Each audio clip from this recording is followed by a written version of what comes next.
प्रदेश में जितना चर्चा नए नवेले सांसद तोखन साहू का मोदी मंत्रिमंडल में जगह मिलने की है, उससे कहीं ज़्यादा चर्चा बृजमोहन अग्रवाल यानी मोहन भैया के खाली हाथ रहने की हो रही है।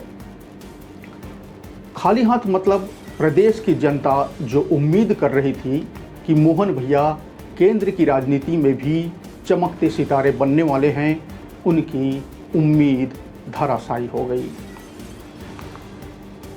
बृजमोहन अग्रवाल अजात शत्रु माने जाते हैं।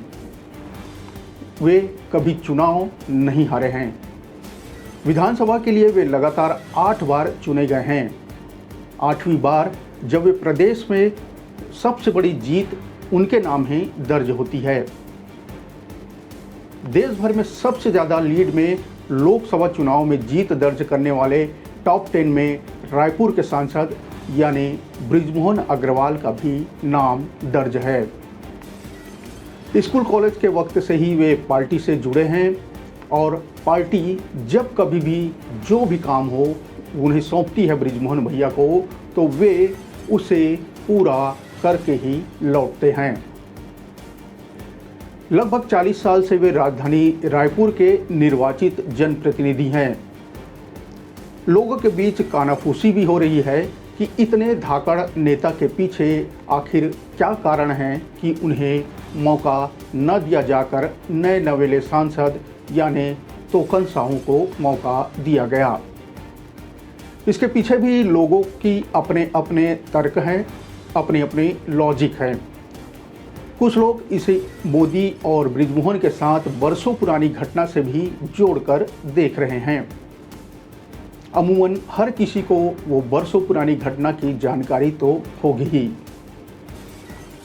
बृजमोहन अग्रवाल प्रदेश में 5 बार मंत्री बन गए, लेकिन अब आगे सिर्फ सांसद बनकर रह जाएंगे। तो फिर लगभग 6.25 लाख मतों से के रिकॉर्ड मतों के अंतर से जीत दर्ज करने वाले बृजमोहन अग्रवाल केंद्र में मंत्री बनने से आखिर कैसे चूक गए? वह कौन सी कसौटी थी जिस पर बृजमोहन अग्रवाल खरे नहीं उतरे और तोखन साहू उतर गए? जिस दिन रायपुर लोकसभा क्षेत्र से बतौर प्रत्याशी बृजमोहन अग्रवाल का नाम घोषित हुआ था, तो 2 तरह की बातें सामने आने लगी थी। उनके समर्थक कहने लगे थे कि भैया इस बार केंद्र में बड़े मंत्री बनेंगे। वहीं पार्टी की अंदर से जो खबरें छनकर आ रही है उसमें कहा जा रहा है कि भैया को निपटा दिया गया। अब भला बृजमोहन अग्रवाल ने ऐसा क्या कर दिया कि पार्टी उनको निपटाने की सोचेगी? सांसद बनकर भला किसी नेता को निपटाना आखिर कैसे कहा जा सकता है? हाँ, यह जरूर कहा जा सकता है कि हो सकता है कि उन्हें राज्य की राजनीति से दूर रखने की कोशिश हो रही हो। लेकिन क्या भाजपा अपने इस अजय योद्धा को, अपने इस खेवनहार को राज्य की राजनीति से दूर रखने की कोशिश करेगी?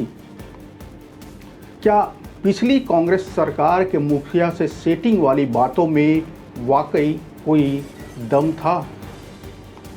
मंत्री न रहते हुए भी सरकारी बंगले की सुविधा जैसे कई कारण ऐसी बातों को बल दे रहे हैं। इस बार शायद कैबिनेट में ज़्यादातर नए चेहरों को मौका मिला है।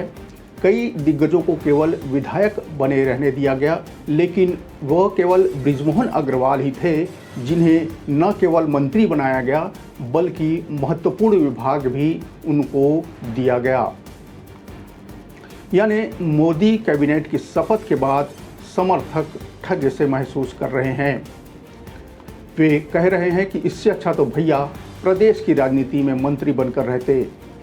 तो विरोधी तरह तरह के तंज कसने में लगे हुए हैं कि भैया अब तो चिड़िया चुग गई खेत। अब सबके जहन में बस यही सवाल है कि क्या वाकई में बृजमोहन अग्रवाल यानी मोहन भैया के साथ कोई खेला हो गया है या वे केवल अब सांसद बनकर रह गए हैं। वहीं कुछ लोग अभी भी उम्मीद लगाए बैठे हैं कि आज नहीं तो कल मोहन भैया की नैया भी पार जरूर होगी। वे भी आने वाले समय में केंद्र में मंत्री के रूप में शपथ लेते जरूर दिखेंगे। नमस्कार, मैं हूं नवीन।